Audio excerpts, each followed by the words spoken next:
Assalamualaikum warahmatullahi wabarakatuh. Selamat pagi, selamat siang. Hari ini kita masuk pertemuan ke-11. Materi kita bahasan adalah NAT. Nah, di sini ada NAT konfigurasi ya. Nanti kamu bisa membuat tugas seperti ini. Jadi kita buat satu server router switch dengan IP-nya 200 ini 10 ya. 101 untuk gateway di router dan untuk IV yang di gateway di router adalah 198. Sebelum kita bahas tentang konfigurasi NAT, jadi kita harus tahu dulu ini gini, maksudnya NAT itu apa sih ya? Jadi sebagai contoh gini, jadi setiap orang berselancar di internet pasti menggunakan komputer. Jadi sebetulnya komputer haruslah memiliki alamat IP yang terdaftar melalui ISP. Ya.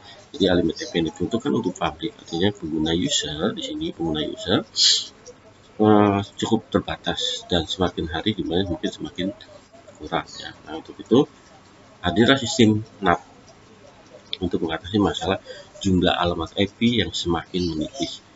Tidak hanya itu juga nanti memiliki fungsi dan keunggulannya yang diperlukan oleh banyak orang. Jadi istilah NAT dan bagaimana kerjanya kita coba di sini.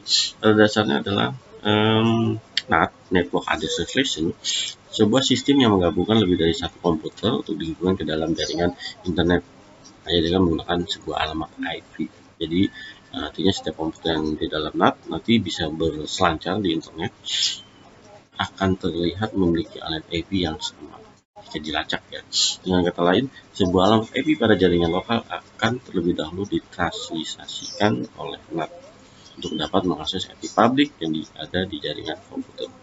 Sebelum proses transaksi ini dimulai, maka pengguna tidak dapat terhubung ke internet. Jadi orang banyak mendapat bahwa NAT sebenarnya mirip dengan proxy server. Ya, namun bedanya jika proxy server menyediakan mekanisme caching ya, yang tak begitu sama dengan NAT. Sehingga dengan penggunaan NAT tidak ada batasan mengenai jumlah halaman web yang akan diakses. Artinya cukup banyak pengguna NAT yang memanfaatkan SIM ini.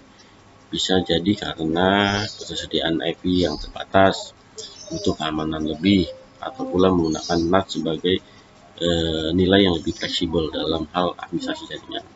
Sebab jaringan NAT didesain untuk menyederhanakan alamat IP untuk melindunginya.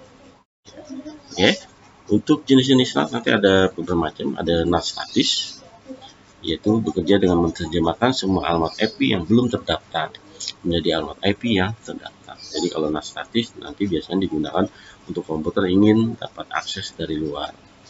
NAT statis ini nanti sebetulnya bisa dibilang pemborosan terhadap alamat IP yang didaftarkan. Sebab artinya setiap satu komputer dipetakan dalam satu alamat IP terdaftar. Sehingga jika ada banyak komputer yang didaftarkan, semakin terbatas pula alamat IP yang tersedia.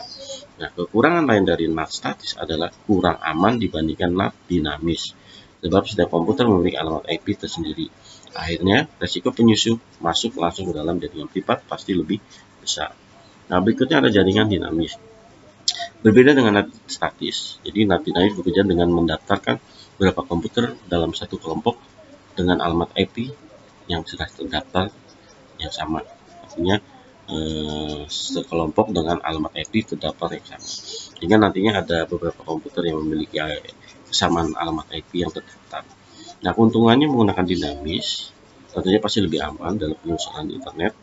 Jadi ketika ada penyusup yang ingin masuk ke komputer Anda ya, yang memiliki NAT dinamik, maka penyusup tersebut pasti mengalami kesulitan.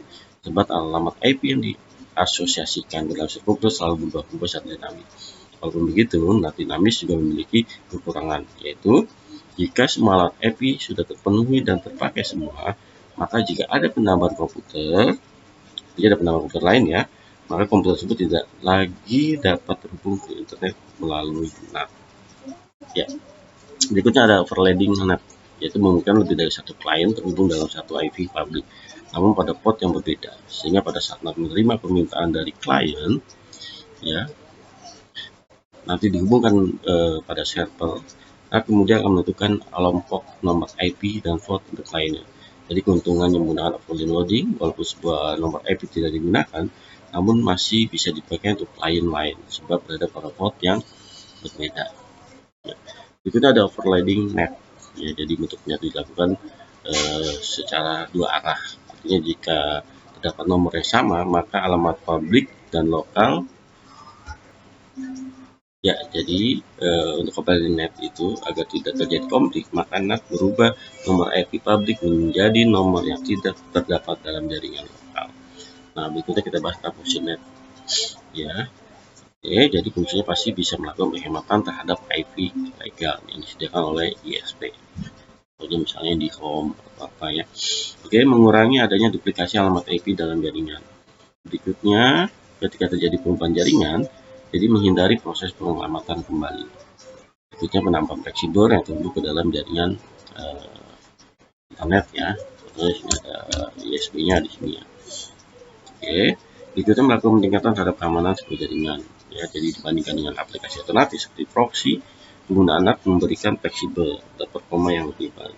Nah, demikian pula semua fungsi dan kelebihannya. Sebenarnya masih ada juga sih kekurangan, ya, seperti misalnya mengalami delay switching ketika proses seleksi, kehilangan kemampuan pelacak IP end to end, dan juga ada beberapa aplikasi yang menolak bekerja menggunakan NAT. Ya, itulah salah satu keuntungan dan kelebihan dari menggunakan NAT. Ya. Oke, nah berikutnya bagaimana sih prosesnya? Ya, pertama NAT pasti menerima permintaan dari klien, ya, dari klien sini berupa paket data ditujukan ke server ya. Kemudian NAT akan mencatat alamat IP lalu menyimpannya dalam tabel transaksi alamat. Berikutnya nanti IP komputer klien diubah oleh NAT menjadi nomor IP NAT. Lalu NAT akan melakukan permintaan pada server. Nah, server kemudian merespon permintaan tersebut dari sudut pandang server. Dan dilihat ada pasti alamat IP, nah bukan alamat klien lagi ya. Oke, kemudian direspon dari report, lalu akan melanjutkan mengirimkan kembali ke IP klien yang bersangkutan ya. Di klien ya, ada dua sini. Nah, berikutnya terjadi berulang-ulang ya, sehingga klien dan komputer memiliki IP publik namun tidak dapat mengakses secara internet. Artinya tahap tersebut, jadi tahap berikutnya misalnya sehingga walaupun klien komputer tidak memiliki IP publik, namun tidak dapat mengakses internet ya di sini karena dinamis. Ya. Oke, nah itu dia. Nah, berikutnya kita akan mencoba membuat konfigurasi ya. Oke, di slide berikutnya ya. Oke. Ya, oke. Dari konfigurasi yang tadi, dari yang tadi bisa kamu lihat di sini. Ini adalah bagaimana sih NAT itu bekerja ya. Oke, bisa kamu lihat di sini adalah ISP atau dari internet. Ini masuk ke router ya. Oke, nanti dibagi berapa klien. Klien itu nanti bisa menggunakan komputer atau menggunakan Android ya. Bisa kamu lihat di sini bagaimana caranya.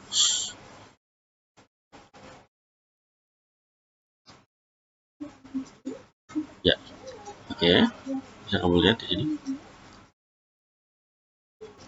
Ya, IP yang ada di sini ya, bisa kamu lihat dia akan menerima berdasarkan privat network ya.